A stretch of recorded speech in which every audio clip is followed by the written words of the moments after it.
Chapter 13 "You have come almost as quickly as we," said Prudence. "Yes," I answered mechanically. "Where is Marguerite?" "At home." "Alone?" "Is Monsieur de G—" I walked to and fro in the room. "Well, what is the matter?" "Do you think it amuses me to wait here till Monsieur de G leaves Marguerite's?" "How unreasonable you are! Don't you see that Marguerite can't turn the Count out of doors? Monsieur de G has been with her for a long time. He has always given her a lot of money. He still does. Marguerite spends more than 100,000 francs a year. She has heaps of debts. The Duke gives her all that she asks for, but she does not always venture to ask him for all that she is in want of. It would never do for her to quarrel with the Count, who is worth to her at least 10,000 francs a year.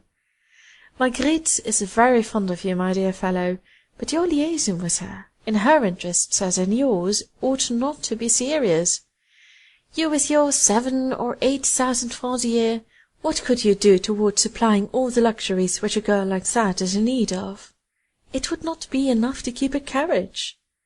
Take Marguerite for what she is, for a good, bright, pretty girl.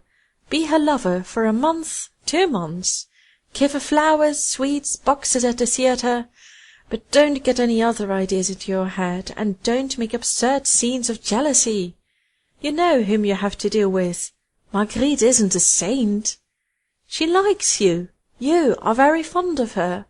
Let the rest alone. You amaze me when I see you so touchy. You have the most charming mistress in Paris. She receives you in the greatest style. She's covered with diamonds. She needn't cost you a penny unless you like. And you are not satisfied. My dear fellow, you ask too much."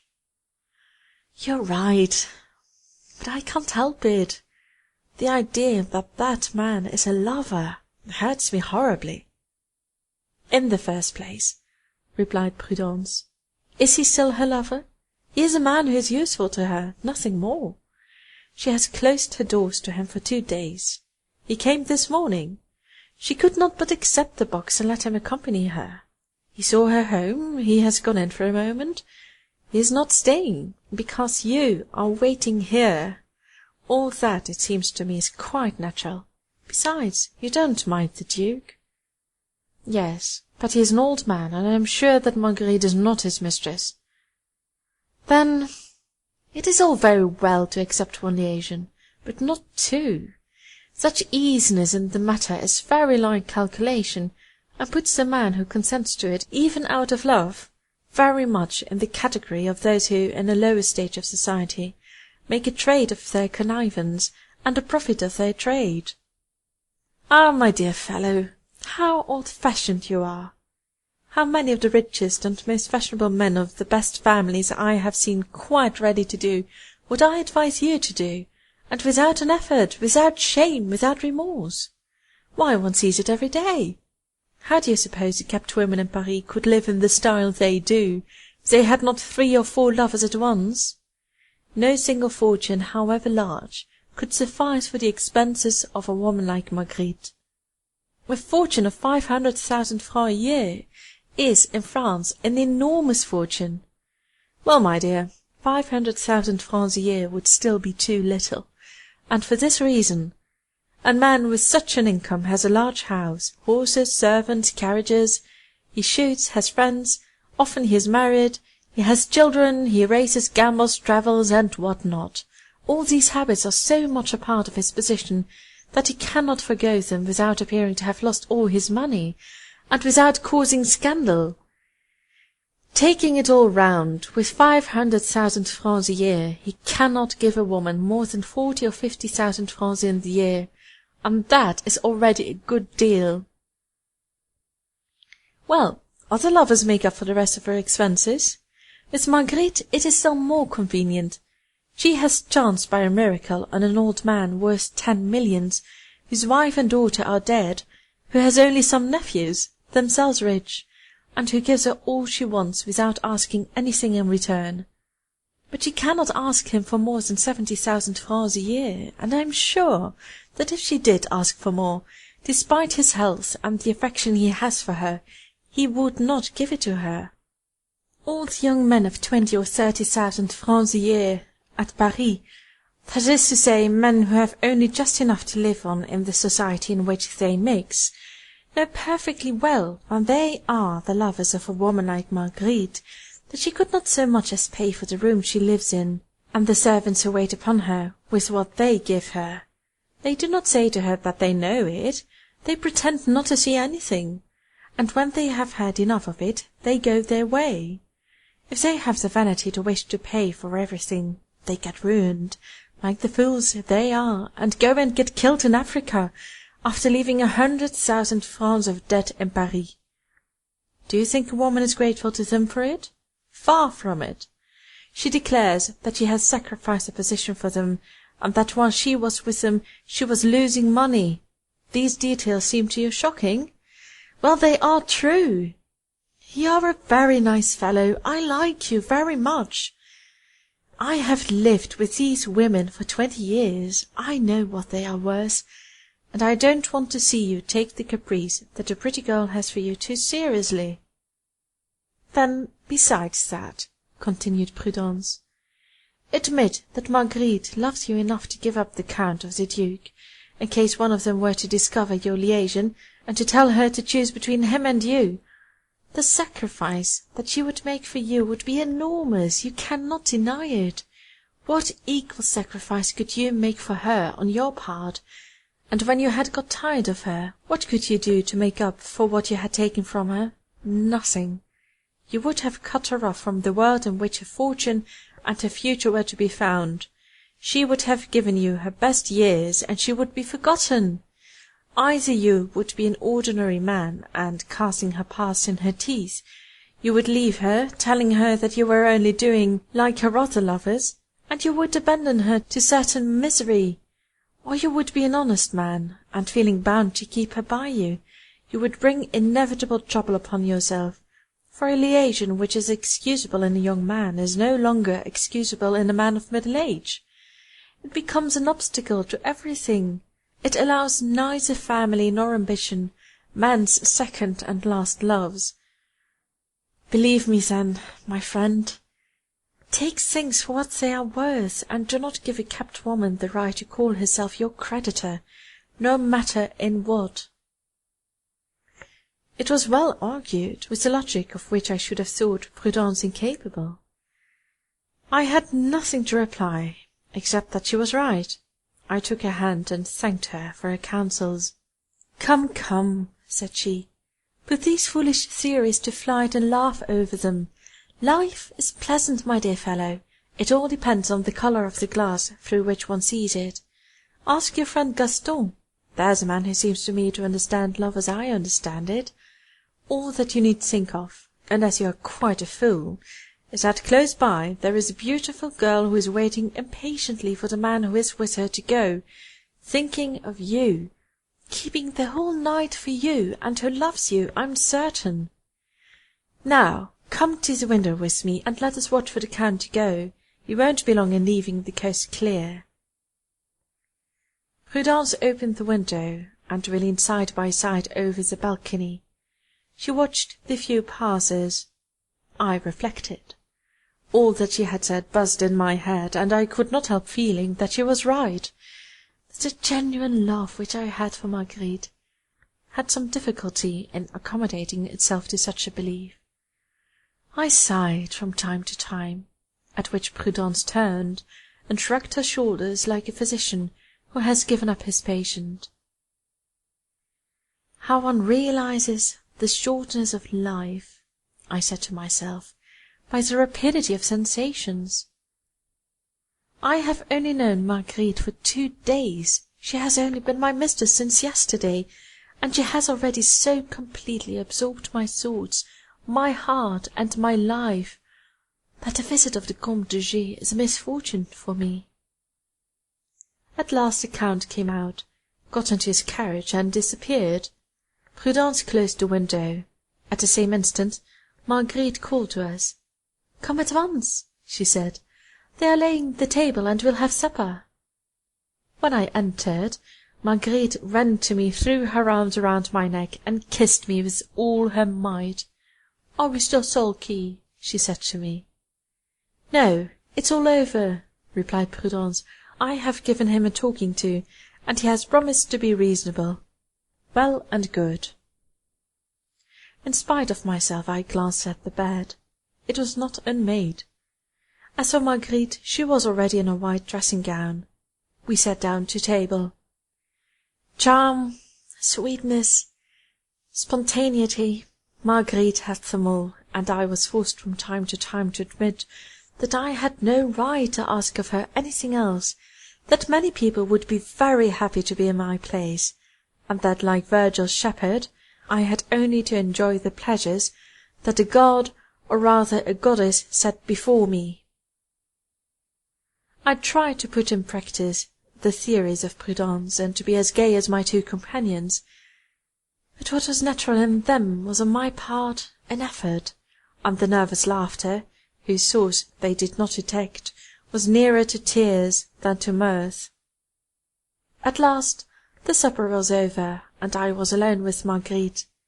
She sat down as usual on the hearth-rug before the fire, and gazed sadly into the flames. What was she thinking of? I know not. As for me, I looked at her with a mingling of love and terror, as I thought of all that I was ready to suffer for her sake. Do you know what I am thinking of? No. Of a plan that has come into my head. And what is this plan?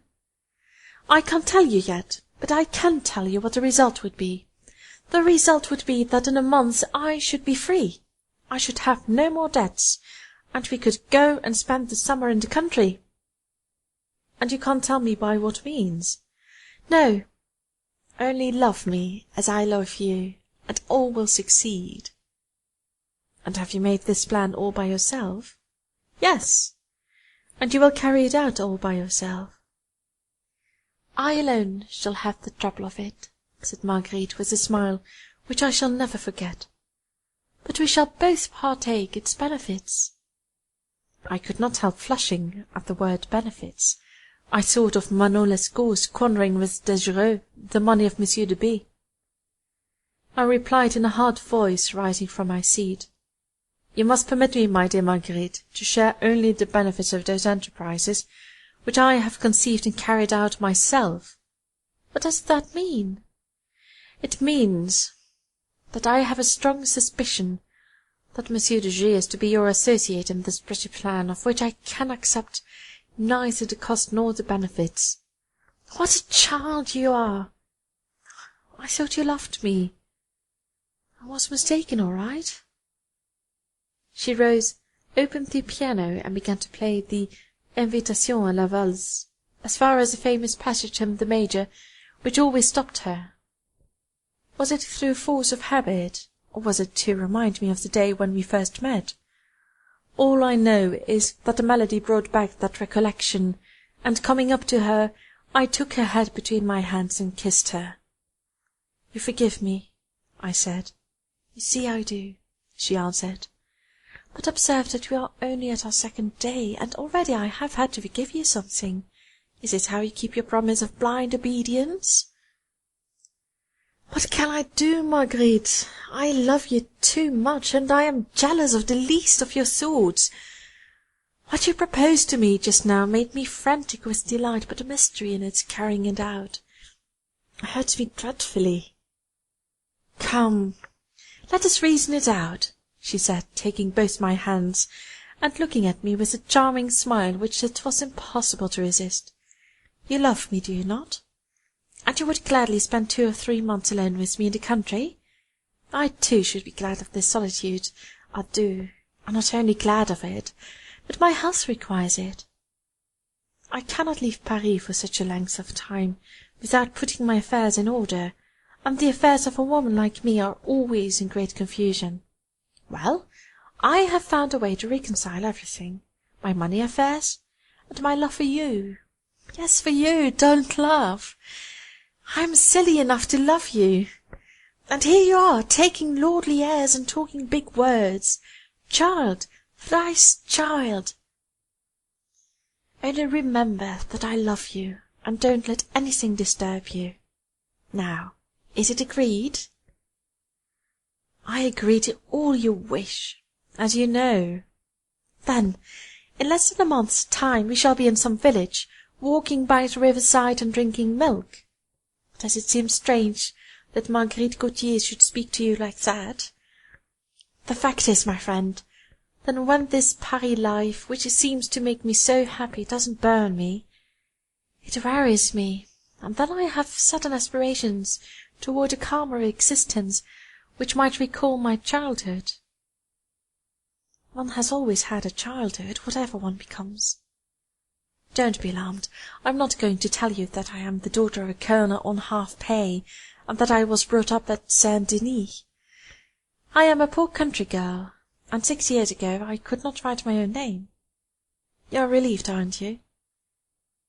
Why is it you are the first whom I have ever asked to share the joy of this desire of mine? I suppose because I feel that you love me for myself, and not for yourself, while all the others have only loved me for themselves. I have often been in the country, but never as I should like to go there. I count on you for this easy happiness. Do not be unkind. Let me have it. Say this to yourself: she will never live to be old, and I should some day be sorry for not having done for her the first thing she asked of me, such an easy thing to do.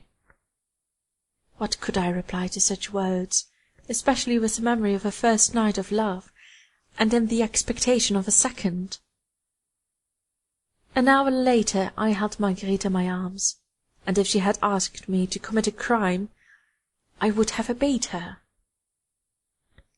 At 6 in the morning I left her, and before leaving her I said, "Till to-night." She kissed me more warmly than ever, but said nothing.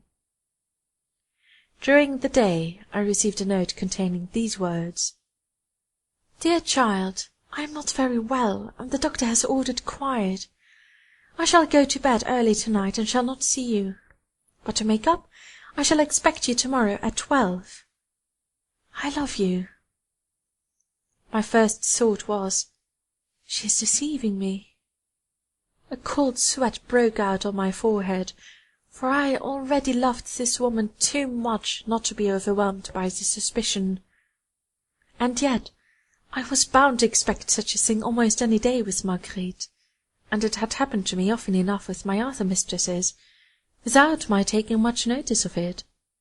What was the meaning of the hold which this woman had taken upon my life? Then it occurred to me, since I had the key, to go and see her as usual. In this way I should soon know the truth, and if I found a man there, I would strike him in the face. Meanwhile I went to the Champs-Élysées. I waited there 4 hours. She did not appear. At night I went into all the theatres where she was accustomed to go. She was in none of them. At 11 o'clock I went to the Rue d'Antin. There was no light in Marguerite's windows. All the same I rang. The porter asked me where I was going. "To Mademoiselle Gautier's," I said. "She has not come in." "I will go up and wait for her." There is no one there. Evidently I could get in, since I had the key, but fearing foolish scandal, I went away. Only I did not return home. I could not leave the street, and I never took my eyes off Marguerite's house. It seemed to me that there was still something to be found out, or at least that my suspicions were about to be confirmed. About midnight a carriage that I knew well stopped before number 9. The Comte de G. got down and entered the house, after sending away the carriage. For a moment I hoped that the same answer would be given to him as to me, that I should see him come out. But at 4 o'clock in the morning I was still awaiting him.